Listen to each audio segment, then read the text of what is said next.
आप सभी का स्वागत है हमारे चैनल वैदिक विधि विधान में। आज हम बात करेंगे शिवलिंग पूजन की महिमा के बारे में तथा रावण का जो पतन हुआ था उसके बारे में। रावण को श्राप किसने दिया, क्यों दिया और क्या वजह रही उन श्राप के बारे में। आप सभी लोग जानते हैं कि शिव जी की उपासना जो है ना, दो रूपों में की जाती है। एक है सकार और एक है निराकार। सकार उनका वो रूप है जिसमें शिव जी ने गले में भुजंग की माला पहनी हुई है, रुद्राक्ष है, सिर पे गंगा बह रही है, हाथों में त्रिशूल है, शंख है दूसरे हाथ में। निराकार वो रूप है जो शिवलिंग के रूप। शिवलिंग एक ज्योतिर्स्तंभ है जिसका ना कि अंत है ना ही शुरुआत। तो हम सभी शिवलिंग की पूजा करते हैं और इस पूजा के महत्व के बारे में इस वीडियो में बताने जा रहे हैं। रावण भी शिव जी का बहुत बड़ा भक्त था और वो भी शिवलिंग के पूजन में मग्न रहे। लेकिन ऐसा क्या हुआ कि उस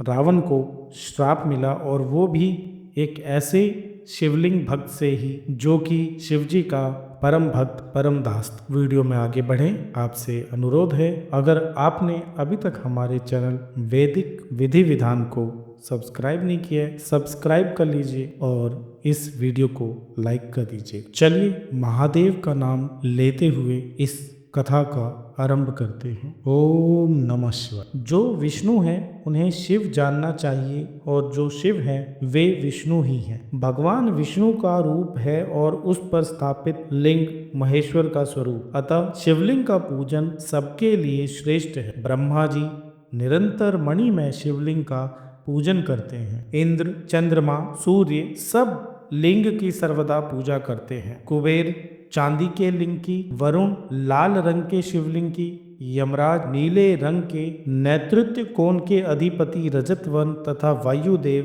केसरिया रंग के शिवलिंग की निरंतर आराधना करते हैं। इस प्रकार इंद्र आदि समस्त लोकपाल शिवलिंग के उपासक। पाताल में भी सब लोग शिव पूजन करते हैं। गंधर्व, किन्नर, दैत्य सब लोग शिव जी की उपासना करते हैं। यही बात राक्षसों के लिए भी है। उनमें भी विभीषण आदि ही वैष्णव है। बलि, नमूची, हिरण्यकशिपु, वृष, परवा ये तथा बुद्धिमान शुक्राचार्य के और भी बहुत से शिष्य शिव जी की उपासना करने वाले हैं। इस तरह प्राय सभी दैत्य, दानव और राक्षस शिव आराधना में रत रहते हैं। माली, सुमाली, माल्यवान, अतिभीषण, महाबली रावण, कुंभकर्ण तथा प्रतापी वेगदंशी आदि समस्त श्रेष्ठ राक्षस सदा शिव पूजन में संलग्न रहते हैं। ये सर्वदा शिवलिंग का अर्चन करके उच्च कोटि की सिद्धि को प्राप्त हुए हैं। रावण ने ऐसी तपस्या की जो और किसी के लिए भी संभव नहीं थी। महादेव जी को तपस्या बहुत प्रिय है।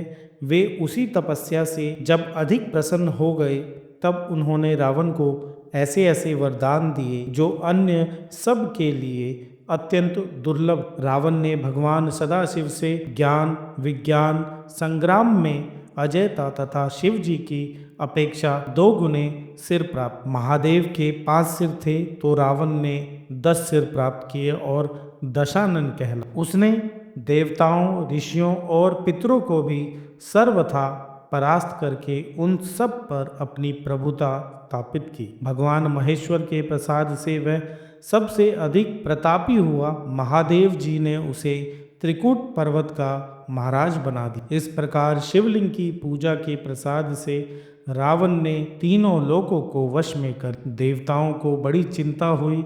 वे सब मिलकर शिवलोक में गए और दरवाजे पर किंकरों की भांति खड़े हो गए। उस समय नंदी, जिनका मुख वानर के समान था, देवताओं से वार्तालाप करने लगे। देवताओं ने नंदी को प्रणाम करके पूछा, आपका मुख वानर के समान क्यों है? नंदी ने कहा, एक समय रावण यहाँ आया, अपने पराक्रम की बातें बहुत बढ़ चढ़कर कहने लगा। उस समय मैंने उससे कहा, भैया तुम भी शिवलिंग के पूजक हो और मैं भी, तो हम दोनों समान हुए। फिर मेरे सामने तुम बेकार की डींगे क्यों हाँक रहे? मेरी बात सुनकर रावण ने आप लोगों की ही भांति मेरे वानर के मुख होने का कारण पूछा। उत्तर में मैंने निवेदन किया कि यह मेरी शिव उपासना का मुंह मांगा फल है। भगवान शिव मुझे अपना रूप दे रहे थे, किंतु उस समय मैंने वह स्वीकार नहीं किया। अपने लिए वानर के समान ही मुख मांगा।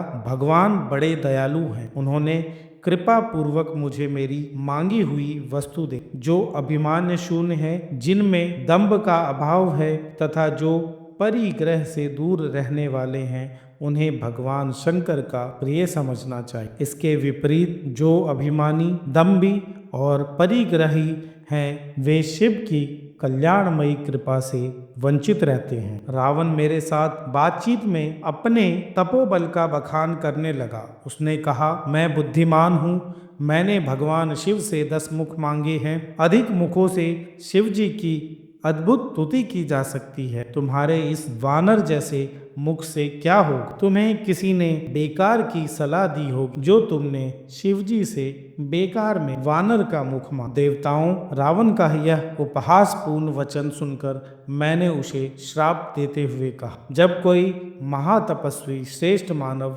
उन वानरों के साथ मुझे आगे करके तुम पर आक्रमण करेगा, उस समय वह तुम्हें अवश्य मार डालेगा। इस प्रकार सारे संसार को रुलाने वाले रावण को मैंने श्राप दे डाला। देवादिदेव महादेव जी साक्षात विष्णु रूप हैं, अतः आप लोग भगवान विष्णु से प्रार्थना करें। नंदी की यह बात सुनकर सब देवता मन ही मन बहुत प्रसन्न हुए।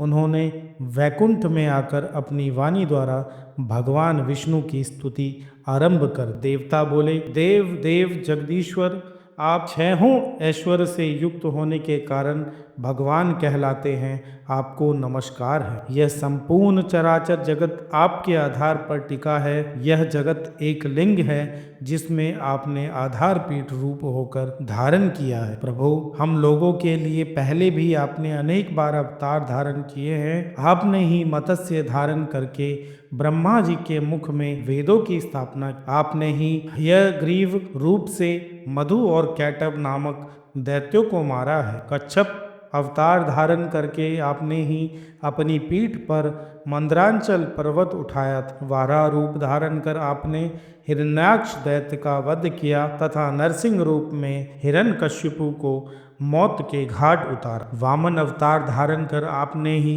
दैत्यराज बलि को बांधा और भृगुकुल में परशुराम के रूप में प्रकट होकर आपने ही कार्तवीर अर्जुन का वध किया। आपने बहुत से दैत्यों का संहार किया है। आप ही संपूर्ण विश्व के पालक हैं, अतः रावण के भय से हमारा उद्धार करें। देवताओं के इस प्रकार प्रार्थना करने पर भूतवान भगवान वासुदेव ने संपूर्ण देवताओं से कहा, देवगण, तुम लोग अपने प्रस्ताव के अनुसार मेरी बात सुनो। नंदी को आगे करके तुम सभी शीघ्रता पूर्वक वानर शरीर में अवतार लो। मैं माया से अपने स्वरूप को छिपाए हुए मनुष्य रूप में होकर अयोध्या में राजा दशरथ के घर प्रकट होऊंगा। तुम्हारे कार्य की सिद्धि के लिए मेरे साथ ब्रह्म विद्या भी अवतार ले। राजा जनक के घर साक्षात ब्रह्म विद्या ही सीता रूप में प्रकट हों। रावण भगवान शिव का भक्त है, वह सदा साक्षात शिव के ध्यान में तत्पर रहता है। उसमें बड़ी भारी तपस्या का भी बल है। जब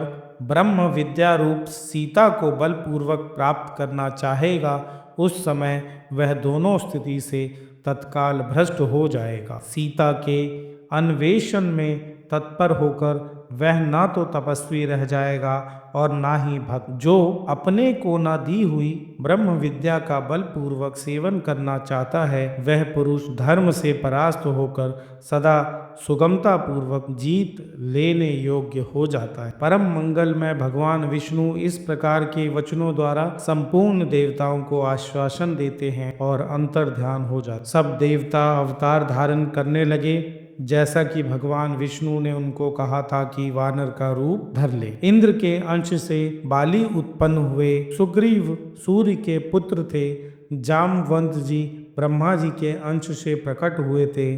शिलाद के पुत्र नंदी, जो भगवान शिव के अनुचर तथा 11वें रुद्र थे, महाकपि हनुमान हुए। वे अमित तेजस्वी भगवान विष्णु की सहायता करने के लिए ही अवतीर्ण हुए थे। अन्याय श्रेष्ठ देवता मैंद आदि कपियों के रूप में उत्पन्न हुए थे। इसी तरह सभी देवता किसी न किसी कपि के रूप में प्रकट हुए। साक्षात भगवान विष्णु ही माता कौशल्या आनंद बढ़ाने वाले श्री राम हुए। संपूर्ण विश्व उनके स्वरूप में रमन करता है, इसीलिए विद्वान पुरुष उनको राम कहते हैं। भगवान विष्णु के प्रति भक्ति और तपस्या से युक्त शेषनाग भी इस पृथ्वी पर लक्ष्मण के रूप में अवतीर्ण हुए। श्री विष्णु के भुज दंडों से भी दो प्रतापी वीर प्रकट हुए, जो तीनों लोकों में भरत शत्रुघ्न के नाम से विख्यात हुए। ब्रह्मवादी पुरुषों द्वारा जो मिथिलापति जनक की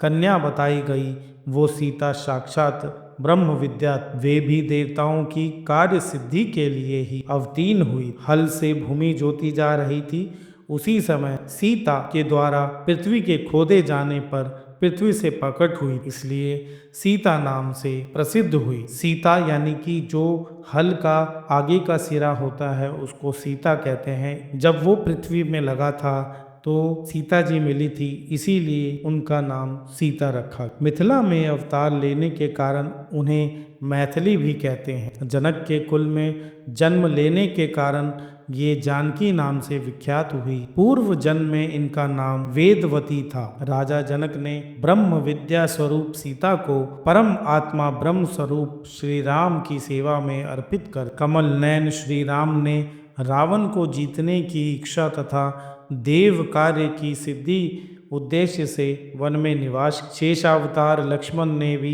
उसी के लिए ही अत्यंत दुष्कर एवं महान तप किया। भरत और शत्रुघ्न ने भी बड़ी भारी तपस्या की। तदंतर तपोबल संपन्न हो कपि रूपधारी देवताओं को साथ लेकर श्री राम ने 6 महीने तक युद्ध करके रावण का वध। भगवान विष्णु के द्वारा शस्त्रों से मारा गया रावण अपने गणों, पुत्रों तथा बंधुओं सहित तत्काल भगवान शिव के सारूप्य को प्राप्त हो गया। शंकर जी की कृपा से उसने संपूर्ण ज्ञान प्राप्त कर लिया, जो नित्य 12 ज्योतिर्लिंगों में से किसी भी लिंग स्वरूप भगवान शिव की पूजा कर, वे स्त्री, शूद्र तथा चांडाल ही क्यों न हो, संपूर्ण दुखों का नाश करने वाले शिव को अवश्य प्राप्त कर। जो मन को अपने वश में करके भगवान शिव के ध्यान में तत्पर रहते हैं, उनका माया में अज्ञान शीघ्र दूर हो जाता तथा माया का निवारण हो जाने से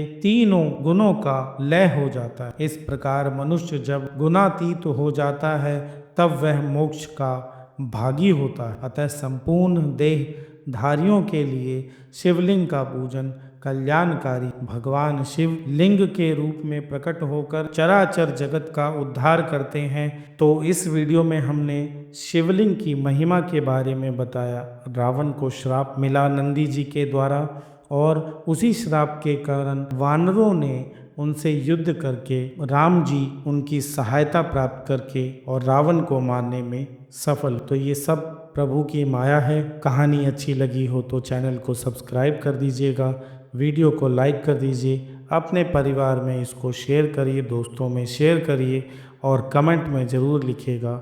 हर हर महादेव।